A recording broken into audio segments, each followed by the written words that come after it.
हरे कृष्णा, जय श्री हरि। आप सभी भक्तों का दिन शुभ और मंगलमयी हो। इससे पहले की कथा सुनने के लिए, इतना सारा प्यार देने के लिए आप सभी का बहुत बहुत आभार। राधा रानी की कृपा आप सभी भक्तों पर सदा सर्वदा बनी रहे। तो आइए रसपान करते हैं वैशाख महात्म्य की चौथे दिन की कथा। प्रेम से बोलिए जय श्री हरि। यह कथा है राजा महिरथ की कथा और यम ब्राह्मण संवाद का उपसंहार की कथा। यमराज कहते हैं, ब्राह्मण, पूर्व काल की बात है। महिरथ नाम से विख्यात एक राजा थे। उन्हें अपने पूर्व जन्म के पुण्य के फलस्वरूप प्रचुर ऐश्वर्य और संपत्ति प्राप्त हुई थी। परंतु राजा राज्य लक्ष्मी का सारा भार मंत्री पर रखकर स्वयं विषय भोग में आसक्त हो रहे थे। वे न प्रजा की ओर दृष्टि डालते थे, न धन की ओर। धर्म और अर्थ का काम भी कभी नहीं देखते थे। उनकी वाणी तथा उनका मन कामिनियों की कीड़ा में ही आसक्त था। राजा के पुरोहित का नाम कश्यप था। जब राजा को विषयों में रमते हुए बहुत दिन व्यतीत हो गए, तब पुरोहित ने मन में विचार किया, जो गुरु मोहबस राजा को अधर्म से नहीं रोकता, वो भी उसके पाप का भागी होता है। यदि समझाने पर भी राजा अपने पुरोहित के वचनों की अवहेलना करता है, तो पुरोहित निर्दोष हो जाता है। उस दशा में राजा ही सारे दोषों का भागी होता है। यह सोचकर उन्होंने राजा से धर्म अनुकूल वचन कहा। कश्यप बोले, राजन, मैं तुम्हारा गुरु हूँ, अतः धर्म और अर्थ से युक्त मेरे वचनों को सुनो। राजा के लिए यही सबसे बड़ा धर्म है कि वह गुरु की आज्ञा में रहे। गुरु की आज्ञा का आंशिक पालन भी राजाओं की आयु, लक्ष्मी तथा संख्या को बढ़ाने वाला है। तुमने दान के द्वारा कभी ब्राह्मणों को तृप्त नहीं किया, भगवान श्री विष्णु की आराधना नहीं की, कोई व्रत, तपस्या तथा तीर्थ भी नहीं किया। महाराज, कितने खेद की बात है कि तुमने काम के अधीन होकर कभी भगवान के नाम का स्मरण नहीं किया। अबलाओं की संगति में पड़कर विद्वानों की संगति नहीं की। जिसका मन स्त्रियों ने हर लिया, उसे अपनी विद्या, तपस्या, त्याग, नीति तथा विवेकशील चित्त से क्या लाभ हुआ। एकमात्र धर्म ही सबसे महान और श्रेष्ठ है, जो मृत्यु के बाद भी साथ जाता है। शरीर के उपभोग में आने वाली अन्य जितनी वस्तुएं हैं, वे सब यही नष्ट हो जाती है। धर्म की सहायता से ही मनुष्य दूर गति से पार होता है। राजेंद्र, क्या तुम नहीं जानते, मनुष्य के जीवन का विलास जल की उत्ताल तरंगों के समान चंचल एवं अनित्य है। जिनके लिए विनय ही पगड़ी और मुकुट है, सत्य और धर्म ही कुंडल है तथा त्याग ही कंगन है, उन्हें जड़ आभूषणों की क्या आवश्यकता है। मनुष्य के निर्जीव शरीर को ढेले और काठ के समान पृथ्वी पर फेंक उसके बंधु बांधव मुंह फेर कर चल देते हैं। केवल धर्म ही उसके पीछे पीछे जाता है। सब कुछ जा रहा है, आयु प्रतिदिन क्षीण हो रही है तथा यह जीवन भी लुप्त होता जा रहा है। ऐसी अवस्था में भी तुम उठकर भागते क्यों नहीं। स्त्री, पुत्र आदि कुटुंब, शरीर तथा द्रव संग्रह, ये सब पराये हैं, अनित्य हैं, किंतु पुण्य और पाप अपने हैं। जब एक दिन सब कुछ छोड़कर तुम्हें विवशता पूर्वक जाना ही है, तो तुम अनर्थ में फंसकर अपने धर्म का अनुष्ठान क्यों नहीं करते। मरने के बाद उस दुर्गम पथ पर अकेले कैसे जा सकोगे, जहाँ न ठहरने के लिए स्थान, न खाने योग्य अन्न, न पानी, न राह खर्च और न राह बतलाने वाला कोई गुरु है। यहाँ से प्रस्थान करने के बाद तुम्हारे पीछे कुछ भी नहीं जाएगा, केवल पाप और पुण्य जाते समय तुम्हारे पीछे पीछे जाएंगे। अतः अब तुम आलस्य छोड़कर वेदों तथा स्मृतियों में बताए हुए देश और कुल के अनुरूप हितकारक कर्म का अनुष्ठान करो। धर्म मूलक सदाचार का सेवन करो। अर्थ और काम भी यदि धर्म से रहित हो तो उनका परित्याग कर देना चाहिए। दिन रात इंद्रिय विजय रूपी योग का अनुष्ठान करना चाहिए, क्योंकि जितेंद्रिय राजा ही प्रजा को अपने बस में रख सकता है। लक्ष्मी अत्यंत परगलब रमणी के कटाक्ष के समान चंचल होती है। विनय रूपी गुण धारण करने से ही वह राजाओं के पास दीर्घ काल तक ठहरती है। जो अत्यंत कामी और घमंडी है, जिनका सारा कार्य बिना विचारे ही होता है, उन मूढ़ चेता राजाओं की संपत्ति उनके आयु के साथ ही नष्ट हो जाती है। व्यसन और मृत्यु, इनमें व्यसनों को ही कष्टदायक बताया गया है। व्यसन में पड़े हुए राजा की अधोगति होती है और जो व्यसन से दूर रहता है वह स्वर्ग लोक में जाता है। व्यसन और दुख विशेषतः काम से ही उत्पन्न होते हैं, अतः काम का परित्याग करो। पापों में फंस जाने पर वैभव एवं भोग स्थिर नहीं रहते, वे शीघ्र ही नष्ट हो जाते हैं। चलते रुकते जागते और सोते समय भी जिसका चित्त विचार में संलग्न नहीं रहता, वह जीते जी भी मरे हुए के ही तुल्य है। विद्वान पुरुष विषय चिंता छोड़कर समतापूर्ण स्थिर एवं व्यवहारिक युक्ति से परमार्थ का साधन करते हैं। जीवन चित बालक की भांति चपल होती है, अतः उसमें बलपूर्वक काम लेना चाहिए। राजन, धर्म के तत्वदर्शी वृद्ध पुरुषों की बुद्धि का सहारा ले पराबुद्धि के द्वारा अपने कुपथगामी चित्त को बस में करना चाहिए।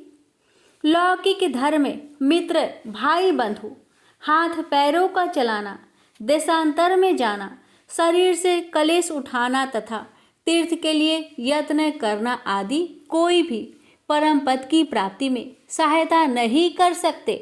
केवल परमात्मा में मन लगाकर उनका नाम जप करने से ही उस पद की प्राप्ति होती है। इसलिए राजन, विद्वान पुरुषों को उचित है कि वह विषयों में प्रवृत्त हुए चित्त को रोकने के लिए यत्न करे। यत्न से वह अवश्य ही बस में हो जाता है। यदि मनुष्य मोह में पड़ जाए, स्वयं विचार करने में असमर्थ हो जाए, तो उसे विद्वान सुहृदों के पास जाकर प्रश्न करना चाहिए। वे पूछने पर यथोचित कर्तव्य का उपदेश देते हैं। कल्याण की इच्छा रखने वाले को हर एक उपाय से काम और क्रोध का निग्रह करना चाहिए, क्योंकि वे दोनों कल्याण का विघात करने के लिए उद्धत रहते हैं। राजन, काम बड़ा बलवान है, वह शरीर के भीतर रहने वाला महान शत्रु है। श्रेय की अभिलाषा रखने वाले पुरुष को उसके अधीन नहीं होना चाहिए। अतः विधि पूर्वक पालन किया हुआ धर्म ही सबसे श्रेष्ठ है। इसलिए तुम धैर्य धारण करके धर्म का ही आचरण करो। यह श्वास बड़ा चंचल है, जीवन उसके अधीन है। ऐसी स्थिति में भी कौन मनुष्य धर्म के आचरण में विलंब करेगा? राजन, जो वृद्ध अवस्था को प्राप्त हो चुका है, उसका चित्त भी इन निषिद्ध विषयों की ओर से नहीं हटता। हाय, ये कितने शोक की बात है। पृथ्वीनाथ, इस काम के मोह में पड़कर तुम्हारी सारी उम्र व्यर्थ बीत गई। आप भी तो अपने हित साधन में लगो। राजन, तुम्हारे लिए सर्वोत्तम हित की बात कहता हूँ, क्योंकि मैं तुम्हारा पुरोहित और तुम्हारे भले बुरे कर्मों का भागी हूँ। मुनीश्वरों ने ब्रह्म हत्या, सुरापान, चोरी, गुरु पत्नी गमन आदि महापातक बताए हैं। उनमें से मनुष्य द्वारा मन, वाणी और शरीर से भी किए हुए जो पाप है, उन्हें वैशाख मास नष्ट कर देता है। जैसे सूर्य अंधकार का नाश करता है, उसी प्रकार वैशाख मास पाप रूपी महान अंधकार को सर्वथा नष्ट कर डालता है। इसलिए तुम विधि पूर्वक वैशाख व्रत का पालन करो। राजन, मनुष्य वैशाख मास की विधि के अनुष्ठान द्वारा होने वाले पुण्य के प्रभाव से जन्म भरण के किए हुए घोर पापों का परित्याग करके परम धाम को प्राप्त होता है। इसलिए महाराज तुम भी इस वैशाख मास में प्रातः स्नान करके विधि पूर्वक भगवान मधुसूदन की पूजा करो। जिस प्रकार कूटने छाँटने की क्रिया से चावल की भूसी छूट जाती है, माजने से तांबे की कालिख मिट जाती है, उसी प्रकार शुभ कर्म का अनुष्ठान करने से पुरुष के अंतःकरण का मल धुल जाता है। राजा ने कहा, सौम्य स्वभाव वाले गुरुदेव, आपने मुझे वह अमृत पिलाया जिसका आविर्भाव समुद्र से नहीं हुआ है। आपका वचन संसार रूपी रोग का निवारण तथा दुर्व्यसनों से मुक्त करवाने वाला द्रवहीन औषध है। आपने कृपा करके मुझे आज इस औषध का पान कराया है। वृपवर सत्पुरुषों का समागम मनुष्य को हर्ष प्रदान करने वाली, उनके पाप को दूर भगाने वाली तथा जरा मृत्यु का अपहरण करने वाली संजीवनी बूटी है। इस पृथ्वी पर जो जो मनोरथ दुर्लभ माने गए हैं, वे सब यहाँ साधु पुरुषों के संग से प्राप्त हो जाते हैं। जो पापों का अपहरण करने वाली सत्संग की गंगा में स्नान कर चुका है, उसे दान, तीर्थ सेवन, तपस्या तथा यज्ञ करने की क्या आवश्यकता है। प्रभु, आज के पहले मेरे मन में जो जो भाव उठते थे, वे सब केवल काम सुख के प्रति लोभ उत्पन्न करने वाले थे, परंतु आज आपके दर्शन से तथा वचन सुनने से उनमें विपरीत भाव आ गया।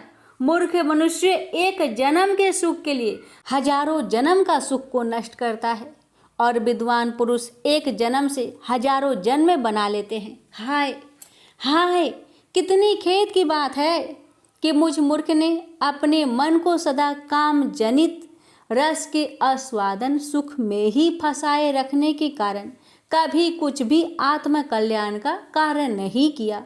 अहो, मेरे मन का कैसा मोह है जिससे मैंने स्त्रियों के फेर में पड़कर अपने आत्मा को घोर विपत्ति में डाल दिया, जिसका भविष्य अत्यंत दुखमयी है तथा जिससे पार पाना बहुत कठिन है। भगवान अपने स्वतः संतुष्ट होकर अपनी वाणी से आज मुझे मेरी स्थिति का बोध करा दिया। अब उपदेश देकर मेरा उद्धार कीजिए। पूर्व जन्म में मैंने कोई पुण्य किया था जिससे आपने मुझे बोध कराया है। विशेषतः आपके चरणों की धूलि से आज मैं पवित्र हो गया। वक्ताओं में श्रेष्ठ, अब आप मुझे वैशाख मास की विधि बताइए। कश्यप जी बोले, राजन, बुद्धिमान पुरुषों को चाहिए कि वह बिना पूछे अथवा अन्यायपूर्वक पूछने पर किसी को उपदेश ना दे। लोक में जानते हुए भी जड़वत अनजान की भांति आचरण करे, परंतु विद्वानों, शिष्यों, पुत्रों तथा श्रद्धालु पुरुषों को उनके हित की बात कृपा पूर्वक बिना पूछे भी बतानी चाहिए। राजन, इस समय तुम्हारा मन धर्म में स्थित हुआ है, अतः तुम्हें वैशाख स्नान के उत्तम व्रत का पालन कराऊंगा। तदंतर पुरोहित कश्यप ने राजा महिरथ से वैशाख मास में स्नान, दान और पूजन कराया। शास्त्रों में वैशाख स्नान की जैसी विधि उन्होंने देखी थी, उसका पूरा पूरा पालन कराया। राजा महिरथ ने भी गुरु की प्रेरणा से उस समय विधि पूर्वक सब नियमों का पालन किया तथा माधव मास का जो जो विधान उन्होंने बताया वह सब आदरपूर्वक सुना। उन नृप श्रेष्ठ ने प्रातःकाल स्नान करके भक्ति भाव के साथ पाद्य और अर्घ्य आदि देकर श्रीहरि का पूजन किया तथा नेवत भोग लगाया। यमराज कहते हैं, ब्राह्मण, तत्पश्चात राजा के ऊपर काल की दृष्टि पड़ी। अधिक मात्रा में रति का सेवन करने से उन्हें क्षय का रोग हो गया था, जिनसे उनका शरीर अत्यंत दुर्बल हो गया। अंतो गत्वा उनकी मृत्यु हो गई। उस समय मेरे साथ भगवान विष्णु के दूत भी उन्हें लेने पहुँचे। विष्णु दूतों ने, ये राजा धर्मात्मा है, यूँ कहकर मेरे सेवक को डांटा और स्वयं राजा को विमान पर बैठाकर वे बैकुंठ लोक में ले गए। वैशाख मास में प्रातःकाल स्नान करने से राजा का पातक नष्ट हो चुका था। भगवान विष्णु के दूत अत्यंत चतुर होते हैं। वे भगवान की आज्ञा के अनुसार राजा महिरथ को नरक मार्ग के निकट से ले चले। जाते जाते राजा ने नरक में पकाए जाने के कारण घोर चित्कार करने वाले नरकियों जीवों का आर्तनाद सुना। कहार में डालकर और टाए जाने वाले पापियों का क्रोधन बड़ा भयंकर था। सुनकर राजा को बड़ा विस्मय हुआ।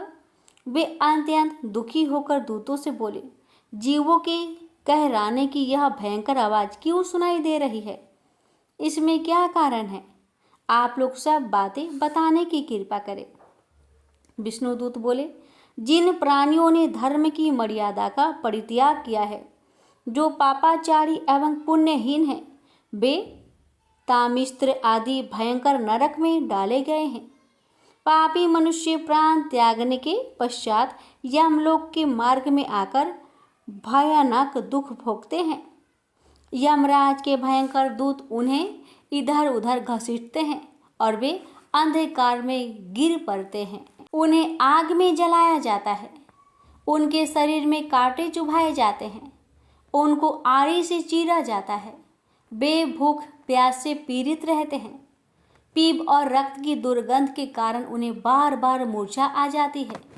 कहीं वे खौलते हुए तेल में औटाए जाते हैं, कहीं उन पर मुसलों की मार पड़ती है और कहीं तपाए हुए लोहे की शिलाओं पर डालकर उन्हें पकाया जाता है। कहीं बमन, कहीं पीप, कहीं रक्त उन्हें खाने को मिलता है। मुर्दों की दुर्गंध से भरे हुए करोड़ों नरक है, जहाँ सरपत्र वन है, शिलापात के स्थान है, जहाँ पापी शिलाओं पर पटके जाते हैं, तथा वहाँ की समतल भूमि भी आग से तपी होती है। इसके सिवा गर्म लोहे की खौलते हुए तेल की, मैदा के, तपे हुए स्तंभ के तथा कूट सालमली नाम के भी नरक है। छूड़े, कांटे, कील और उग्रे ज्वाला के कारण क्षोभ एवं भय उत्पन्न करने वाले बहुत से नरक है। कहीं तपी हुई बैतरनी नदी है, कहीं पीप से भरे हुए अनेकों कुंड है। इन सब में पृथक पृथक पापियों को डाला जाता है। कुछ नरक ऐसे हैं जो जंगल के रूप में हैं। वहाँ के पत्ते तलवार की धार के समान तीखे हैं, इसी से उन्हें असी पत्रवन कहते हैं। वहाँ प्रवेश करते ही नर नारियों के शरीर कटने और छीलने लगते हैं। कितने ही नरक घोर अंधकार तथा आग की लपटों के कारण अत्यंत दारुण प्रतीत होते हैं। इनमें बार बार यातना भोगने के कारण पापी जीव नाना प्रकार के स्वरों में रोते और विलाप करते हैं। राजन, इस प्रकार से शास्त्र विरुद्ध कर्म करने वाले पापी जीव कराते हुए नरक यातना का कष्ट भोग रहे हैं। उन्हीं का यह क्रूदन हो रहा है। सभी प्राणियों को अपने पूर्वकृत कर्मों का भोग भोगना पड़ता है। पराई स्त्रियों का संग प्रसन्नता के लिए किया जाता है, किंतु वास्तव में वह दुख ही देने वाला होता है। 2 घड़ी तक किया हुआ विषय सुख का अवसादन अनेक कल्पों तक दुख देने वाला होता है। राजेंद्र, तुमने वैशाख मास में प्रातः स्नान किया है। उसकी विधि का पालन करने से तुम्हारा शरीर पावन बन गया है। उससे छूकर बहने वाली वायु का स्पर्श पाकर ये क्षण भर के लिए सुखी हो गए हैं। तुम्हारे तेज से इन्हें बड़ी तृप्ति मिल रही है।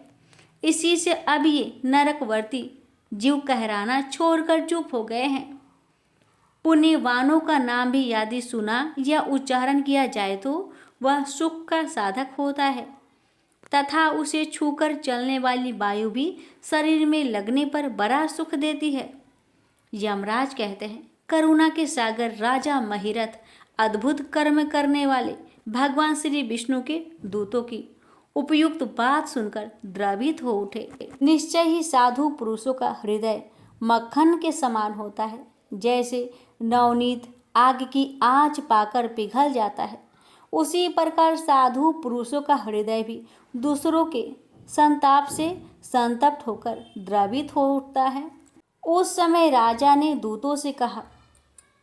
राजा बोले, इन्हें देखकर मुझे बड़ी व्यथा हो रही है। मैं इन व्यथित प्राणियों को छोड़कर जाना नहीं चाहता। मेरी समझ में सबसे बड़ा पापी वही है जो समर्थ होते हुए भी वेदनाग्रस्त जीवों का शोक दूर न कर सके।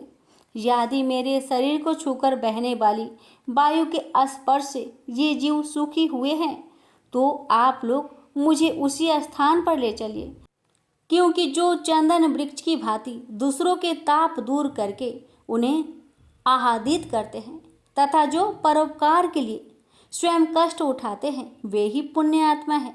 संसार में वे ही संत है जो दूसरों के दुखों का नाश करते हैं तथा पीड़ित जीवों की पीड़ा दूर करने के लिए जिन्होंने अपने प्राणों को तिनके के समान निछावर कर दिया। जो मनुष्य सदा दूसरों की भलाई के लिए उद्धत रहते हैं उन्होंने ही इस पृथ्वी को धारण कर रखा है। जहाँ सदा अपने मन को ही सुख मिलता है वह स्वर्ग भी नरक के ही समान है। अतः साधु पुरुष सदा दूसरों के सुख से ही सुखी होते हैं। यह नरक में गिरना अच्छा, प्राणों से वियोग हो जाना भी अच्छा, किंतु पीड़ित जीवों की पीड़ा दूर किए बिना एक क्षण भी सुख भोगना अच्छा नहीं है। दूत बोले, राजन, पापी पुरुष अपने कर्मों का ही फल भोगते हुए भयंकर नरक में पकाए जाते हैं। जिन्होंने दान, होम अथवा पुण्य तीर्थ में स्नान नहीं किया है, मनुष्यों का उपकार तथा कोई उत्तम पुण्य नहीं किया है, यह तपस्या और प्रसन्नता पूर्वक भगवान नामों का जप नहीं किया है, वे ही परलोक में आने पर घोर नरक में पकाए जाते हैं। जिनका शील स्वभाव दूषित है, जो दुराचारी, व्यवहार में निंदित, दूसरों की बुराई करने वाले एवं पापी है, वे ही नरकों में पड़ते हैं। जो पापी अपने मर्म भेदी वचनों से दूसरों का हृदय विदीर्ण कर डालते हैं तथा जो पराई स्त्रियों के साथ विहार करते हैं वे नरकों में पकाए जाते हैं। महाभाग, भूपाल, आओ अब भगवान के धाम को चले। तुम पुण्यवान हो, अतः अब तुम्हारा यहाँ ठहरना उचित नहीं है। राजा ने कहा, विष्णुदूतगण, यदि मैं पुण्य आत्मा हूँ तो इस महाभयंकर यातना मार्ग में कैसे लाया गया? मैंने कौन सा पाप किया है तथा किस पुण्य के प्रभाव से मैं विष्णु धाम को जाऊंगा? आप लोग मेरे इस संचय का निवारण करें।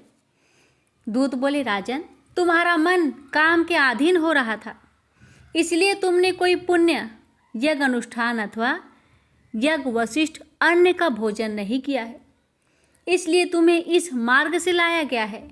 किंतु लगातार 3 वर्षों तक तुमने अपने गुरु की प्रेरणा से वैशाख मास में विधि पूर्वक प्रातः स्नान किया है तथा महापापों और अति पापों की राशि का विनाश करने वाली भक्तवत्सल विश्वेश्वर भगवान मधुसूदन की भक्ति पूर्वक पूजा की है।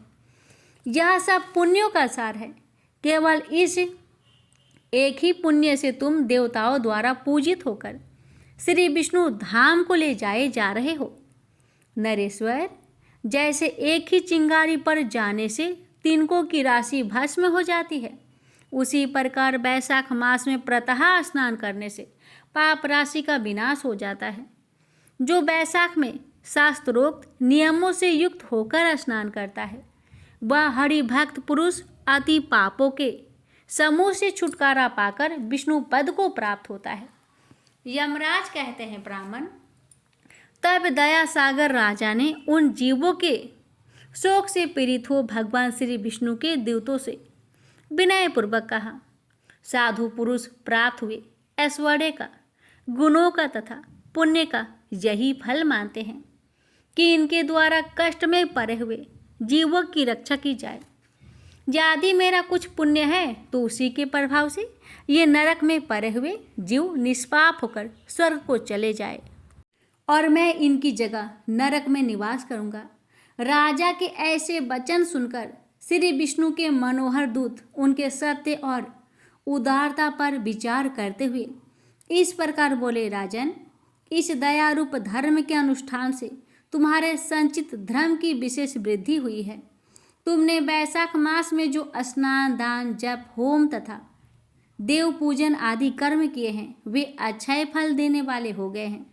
जो वैशाख मास में स्नान दान करके भगवान का पूजन करता है वह सब कामनाओं को प्राप्त होकर श्री विष्णु धाम को जाता है। एक और तप, दान और यज्ञ आदि की शुभ क्रियाएं और एक और विधि पूर्वक आचरण में लाया हुआ वैशाख मास का व्रत हो तो यह वैशाख मास ही महान है। राजन, वैशाख मास के एक दिन का भी जो पुण्य है वह तुम्हारे लिए सब दानों से बढ़कर है। दया के समान धर्म है, दया के समान तप, दया के समान दान और दया के समान कोई मित्र नहीं है। पुण्य का दान करने वाला मनुष्य सदा लाख गुना पुण्य प्राप्त करता है। विशेषतः तुम्हारी दया के कारण धर्म की अधिक वृद्धि हुई है। जो मनुष्य दुखित प्राणियों का दुख से उद्धार करता है वही संसार में पुण्य आत्मा है। उसे भगवान नारायण के अंश से उत्पन्न समझना चाहिए। वीर वैशाख मास की पूर्णिमा को तीर्थ में जाकर जो तुमने सब पापों का नाश करने वाला स्नान, दान आदि पुण्य किया है उसे विधिवत भगवान श्री हरि को साक्षी बनाकर 3 बार प्रतिज्ञा करके इन पापियों के लिए दान कर दो, जिससे ये नरक से निकलकर स्वर्ग को चले जाएंगे।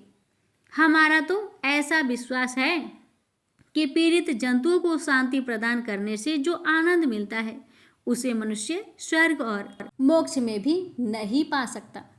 सौम्य, तुम्हारी बुद्धि, दया एवं दान में दृढ़ है। इसे देखकर हम लोगों को भी उत्साह होता है।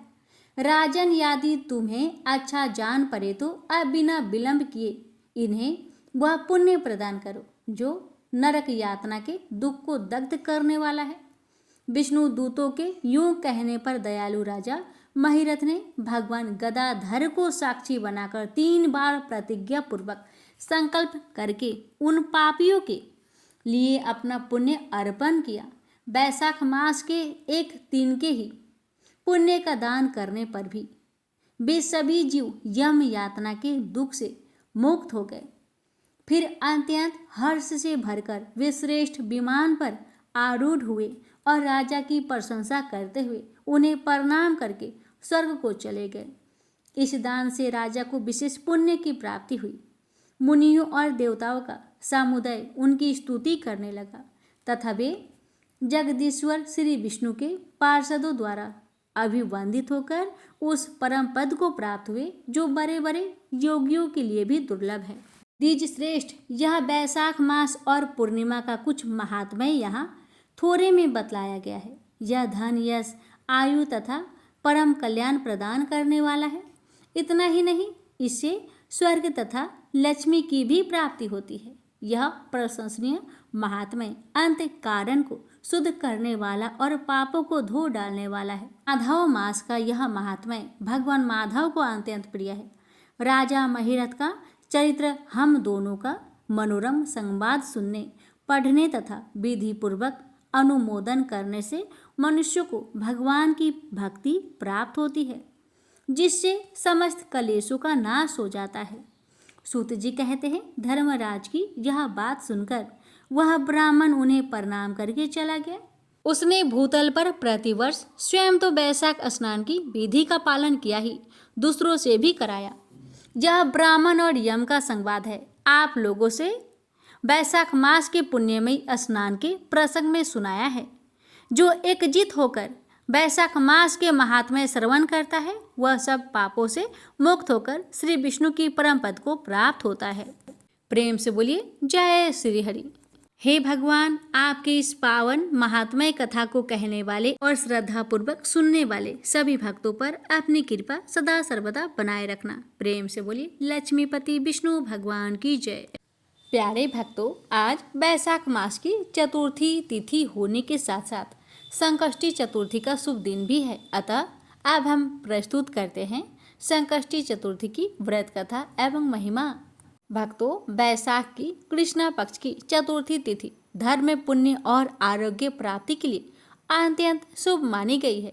इस दिन प्रातः काल स्नान करके सूर्य नारायण को अर्घ्य दे, व्रत पूजन कर दान करे। भक्तों, आज व्रतपान करेंगे बैसाखी संकष्टी चतुर्थी की व्रत कथा। भक्तों, संकष्टी का अर्थ है संकटों को हरने वाली। इस दिन व्रती दिन भर उपवास रखते हैं और रात्रि में चंद्रमा को अर्घ्य देने के बाद व्रत का पारण करते हैं, व्रतपान करते हैं। संकष्टी चतुर्थी व्रत कथा। हमसे बोलिए जय श्री गणेश। पौराणिक एवं प्रचलित श्री गणेश कथा के अनुसार एक बार देवता कई विपदाओं में घिरे हुए थे। तब वह मदद मांगने के लिए कैलाश पर्वत पर भगवान शिव जी के पास आए। उस समय भगवान शिव, माता पार्वती और उनके साथ कार्तिकेय जी और गणेश जी साथ में बैठे हुए थे। देवताओं की विपदाओं को सुनकर शिव जी ने कार्तिकेय एवं गणेश जी से पूछा कि तुम में से कौन इन देवताओं की कष्टों का निवारण कर सकते हो। शिव जी की बात सुनकर कार्तिकेय जी और गणेश जी दोनों खड़े हो गए और स्वयं को इस कार्य के लिए सक्षम बताया। तब भगवान शिव ने मन में सोचा कि इन दोनों की परीक्षा लेनी पड़ेगी। जो परीक्षा में सफल होगा वही देवताओं की मदद करने जाएगा। इतना ही मन में सोचकर भगवान शिव ने दोनों की परीक्षा लेते हुए कहा कि तुम दोनों में से जो सबसे पहले पृथ्वी की परिक्रमा करके आएगा वही देवताओं की मदद करने जाएगा। भगवान शिव जी के मुख से यह वचन सुनते ही कार्तिकेय जी अपने वाहन मोर पर बैठकर पृथ्वी की परिक्रमा करने के लिए तुरंत ही निकल गए। परंतु गणेश जी सोच में पड़ गए कि वह चूहे के ऊपर चढ़कर सारी पृथ्वी की परिक्रमा करेंगे तो इस कार्य में उन्हें बहुत समय लग जाएगा।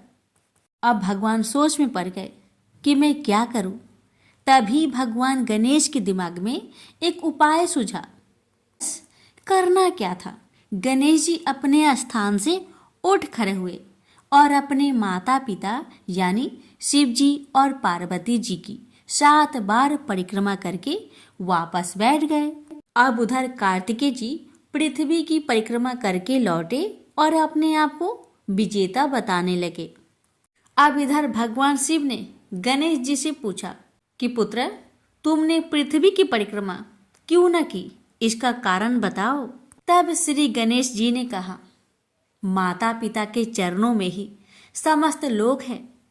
यह सुनकर भगवान शिव जी ने गणेश जी को देवताओं के संकट दूर करने के लिए आज्ञा दे दी और इस प्रकार भगवान शिव ने गणेश जी को आशीर्वाद दिया कि चतुर्थी के दिन जो भी तुम्हारा पूजन करेगा और रात्रि में चंद्रमा को अर्घ्य देगा और इस कथा को श्रद्धा भाव से पूरा सुनेगा, उसके तीनों ताप यानी दैहिक ताप, दैविक ताप तथा भौतिक ताप दूर होंगे।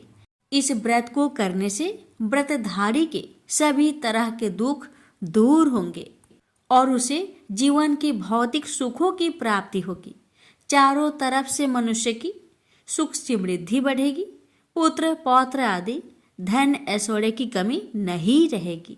हे भगवान, इस कथा को जो भी भक्त श्रद्धा पूर्वक श्रवण करे उस पर अपनी कृपा सदा सर्वदा बनाए रखना। प्रेम से बोलिए गणेश भगवान जी की जय।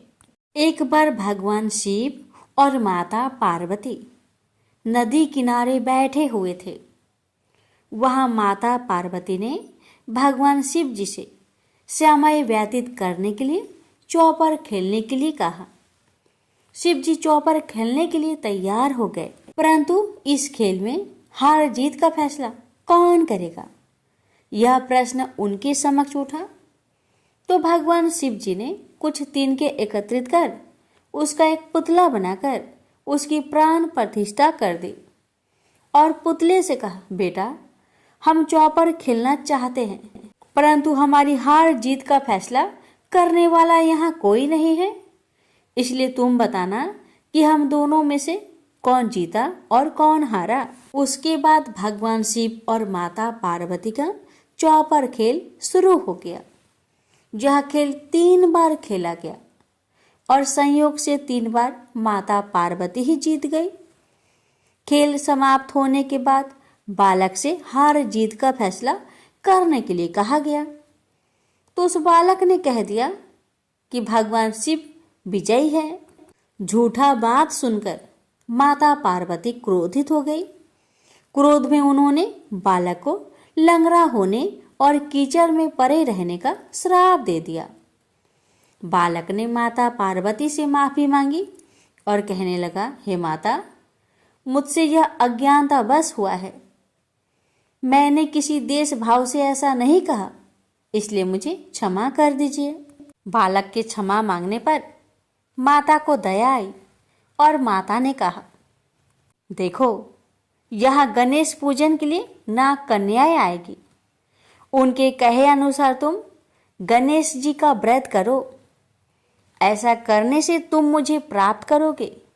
यह कहकर माता पार्वती शिव जी के साथ कैलाश पर्वत चली गई।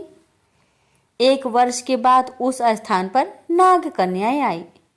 तब नाग कन्याओं से श्री गणेश व्रत की विधि मालूम करने पर उस बालक ने 21 दिन लगातार गणेश जी का व्रत बड़े ही श्रद्धा भाव से किया।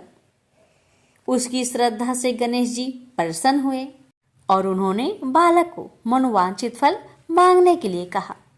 उस पर उस बालक ने कहा, हे विनायक जी, हे भगवान, हे गणेश जी, मुझ में इतनी शक्ति दीजिए कि मैं अपने पैरों से चलकर अपने माता पिता के साथ कैलाश पर्वत पर पहुंच सकूं और वे यह देखकर प्रसन्न हो जाए। तब बालक को वरदान देकर श्री गणेश जी महाराज वहां से अंतर ध्यान हो गए। इसके बाद वह बालक कैलाश पर्वत पर पहुंच गया और कैलाश पर्वत पर पहुंचने की अपनी कथा उसने भगवान शिव जी को सुनाई। चौपर वाले दिन से ही माता पार्वती शिव जी से विमुख हो गई थी। अतः देवी के रुष्ट होने पर भगवान शिव जी ने भी बालक के बताए अनुसार 21 दिनों तक श्री गणेश का व्रत किया। इस व्रत के प्रभाव से माता पार्वती के मन से भगवान शिव के लिए जो नाराजगी थी वह समाप्त हो गई। तब यह व्रत विधि भगवान शंकर ने माता पार्वती जी को बताई। यह सुनकर माता पार्वती ने मन में भी अपने पुत्र कार्तिकेय से मिलने की इच्छा जागृत हुई। तब माता पार्वती ने भी 21 दिन तक श्री गणेश जी का व्रत किया तथा ध्रुवा, फूल और लड्डुओं से गणेश जी का पूजन अर्चन किया। व्रत के 21वें दिन कार्तिकेय स्वयं माता पार्वती जी से आ मिले। उस दिन से श्री गणेश चतुर्थी का यह व्रत समस्त मनोकामनाओं की पूर्ति करने वाला व्रत माना जाता है। इस व्रत को करने से मनुष्य के सारे कष्ट दूर होकर मनुष्य को समस्त सुख सुविधाएं प्राप्त होती है। प्रेम से बोलिए जय श्री गणेश। पौराणिक कथा के अनुसार एक समय की बात है कि भगवान विष्णु का विवाह माता लक्ष्मी जी के साथ निश्चित हुआ। विवाह की सभी तैयारी होने लगी। सभी देवी देवताओं को निमंत्रण भेजे गए, लेकिन भूलवश गणेश जी को निमंत्रण देना रह गया था। इधर भगवान विष्णु की बारात जाने का समय आ चुका था। सभी देवता अपनी पत्नियों के साथ विवाह समारोह में शामिल होने को आए, परंतु सभी देवी देवताओं ने देखा कि गणेश जी कहीं दिखाई नहीं दे रहे हैं। तब उन सभी ने आपस में चर्चा की, क्या गणेश जी को नहीं न्योता दिया गया या गणेश जी ही नहीं आए हैं। सभी को इस बात पर बहुत आश्चर्य हुआ। इस बात पर उन सभी ने विष्णु भगवान से ही इसका कारण पूछा। विष्णु भगवान से पूछने पर उन्होंने कहा कि हमने गणेश जी के पिता भोलेनाथ, महादेव और माता पार्वती को न्योता भेजा था। यदि गणेश जी अपने पिता के साथ आना चाहते तो आ जाते, अलग से उन्हें न्योता देने की कोई आवश्यकता भी नहीं थी। दूसरी बात यह है, उनको खाने में 1.25 मन मूंग, 1.25 मन चावल, 1.25 मन घी और 1.25 मन लड्डू का भोजन चाहिए। यदि गणेश जी नहीं आएंगे तो कोई बात नहीं, दूसरे के घर जाकर इतना सारा खाना पीना अच्छा भी नहीं लगता। इतना वार्ता कर ही रहे थे कि किसी एक ने सुझाव दिया, यदि गणेश जी आते तो उनको द्वारपाल बनाकर बैठा सकते थे कि आप घर की याद रखना। आप तो चूहे पर बैठकर धीरे धीरे चलोगे तो बारात में बहुत पीछे रह जाओगे। यह सुझाव सबको पसंद आ गया तो फिर विष्णु भगवान ने भी अपनी सहमति दे दी। तब गणेश जी को निमंत्रण देकर आमंत्रित किया और उनको समझा बुझाकर घर की रखवाली करने को बैठा दिया गया। बारात चल दी।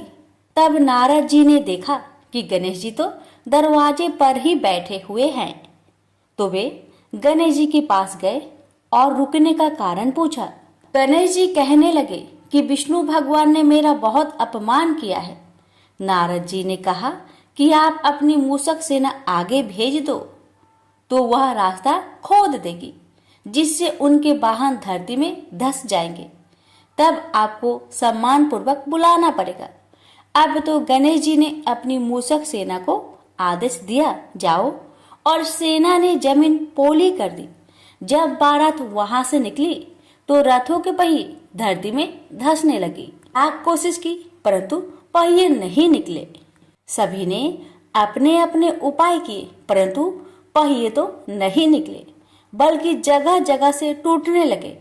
किसी को समझ में नहीं आ रहा था कि अब क्या किया जाए। तब तो नारद जी ने आकर कहा, आप लोगों ने गणेश जी का अपमान किया, जिस कारण यह विघ्न आ रहे हैं। यदि उन्हें मनाकर लाया जाए तो आपका कार्य सिद्ध हो सकता है और यह संकट टल सकता है। शंकर भगवान ने अपने दूत नंदी को भेजा और वे गणेश जी को लेकर आए। गणेश जी का आदर सम्मान के साथ पूजन किया गया। फिर रथ के पहिए निकलने लगे और यह संकट टल गया। अब रथ के पहिए निकल तो गए परंतु वे टूट फूट गए थे, तो उन्हें सुधारे कौन। पास के खेत में एक खाती काम कर रहा था। उसे बुलाया गया। खाती अपना कार्य करने से पहले श्री गणेशाय नमः कहकर गणेश जी की वंदना मन ही मन करने लगा। देखते ही देखते खाती ने सभी पहियों को ठीक कर दिया। तब खाती कहने लगा कि हे देवताओं, आपने सर्वप्रथम गणेश जी को नहीं मनाया होगा और न ही उनकी पूजन की होगी, इसलिए तो आपके साथ यह संकट आया है। मैं तो मूर्ख अज्ञानी हूँ, फिर भी पहले गणेश जी को पूजते हैं, उनका ध्यान करते हैं। आप लोग तो देवगण हैं, फिर भी आप गणेश जी को कैसे भूल गए। अब आप लोग भगवान श्री गणेश जी की जय बोलकर जाए तो आपके सब काम बन जाएंगे और कोई संकट भी नहीं आएगा।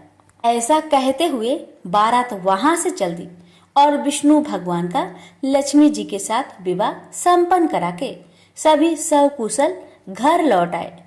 हे गणेश जी महाराज, आपने विष्णु को जैसा कारज सरियो ऐसा कारज सबको सिद्ध करिजो। बोलिए गजानन भगवान की जय।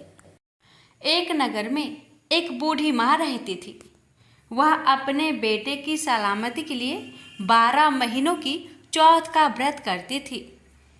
हर चौथ को पंसारे से थोड़ा सा गुड़ और घी लाकर 4 लड्डू बनाती, एक बेटे को देती, एक से पूजा करती, एक हथकार के लिए निकालती और एक चांद उगने पर खुद खा लेती थी। एक बार उसका बेटा ताई से मिलने गया। ताई ने बैसाखी चौथ का व्रत रखा था। ताई से पूछा, माँ तो 12 चौथ करती है। ताई बोली, तेरी माँ तेरी कमाई से तरमाल खाने के लिए 12 चौथ करती है। तू परदेश जाए तो वह एक भी चौथ नहीं करेगी। लड़के को लगा ताई सच कह रही है। घर आकर माँ से कहा, मैं परदेश जा रहा हूँ, यहाँ तू मेरी कमाई खाने पीने में ही उड़ा देती है।